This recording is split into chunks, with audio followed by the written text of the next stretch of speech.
আমার বন্ধু সংখ্যা অনেক বেশি।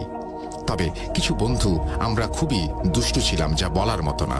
সকালে উঠে স্কুল যেতাম, স্কুল থেকে এসে স্কুলের ব্যাগটা কোনো রকমে রুমের বারান্দায় ফেলে পালিয়ে যেতাম। খেলার মাঠে নয়তোবা কোনোদিন পুকুরের পাড়ে চলে যেতাম। সারাদিন খেলতাম আর বাগানের ফল দেখে রাখতাম। সারাদিনের ছুটোছুটি ক্লান্ত শরীর নিয়ে বাসায় ভয় ভয় যেতাম, কেউ যেন না দেখে। বাসায় গিয়ে কিছু খেয়ে শুয়ে পড়তাম, খুব উচ্চস্বরে বই পড়তাম। মা পড়া শুনে আর কিছুই বলতো না। তখন আমরা এসএসসি দেব।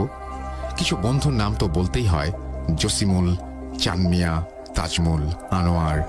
একটা কথা বলে রাখি, আমার বন্ধুদের মধ্যে চানমিয়া ও তাজমুল তুলা রাশি ছিল। আমরা এই কজন বন্ধু খুব দুরন্ত পাখির মতো ছিলাম। কার কার গাছে ফল দেখে রেখেছি। ঠিক রাত 9টার পরে একে একে সবাই বাসা থেকে বের হয়ে যেতাম। কিছু কথা বলে রাখা ভালো, আমাদের সবার বাসাগুলোর মেন প্রপার্টি কাছেই ছিল। বাসার পাশেই রেল স্টেশন, থানা, খেলার মাঠ, কলেজ, স্কুল, অনেক পারিবারিক কবরস্থান। আমাদের বাসার সামনে সারা রাত দোকানপাট খোলা থাকতো, তাই বাসার সবাই ততটা খুঁজত না।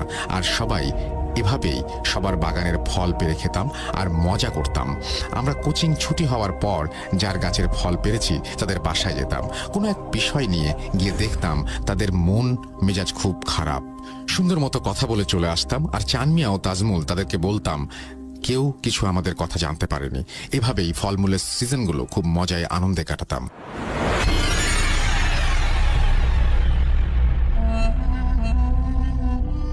শুক্রবার জুমার নামাজ শেষ করে আমি এবং আনোয়ার হাঁটতে হাঁটতে আমাদের বাসার প্রায় 2 থেকে 3 কিলোমিটার দূরে দেখতে যাই যে কার বাগানে ফল আছে। দেখি তাজমুলের মামার বাড়ির পাশে পারিবারিক কবরস্থান, তার পাশেই অনেক পুরনো কাঁঠাল গাছ, আম গাছ।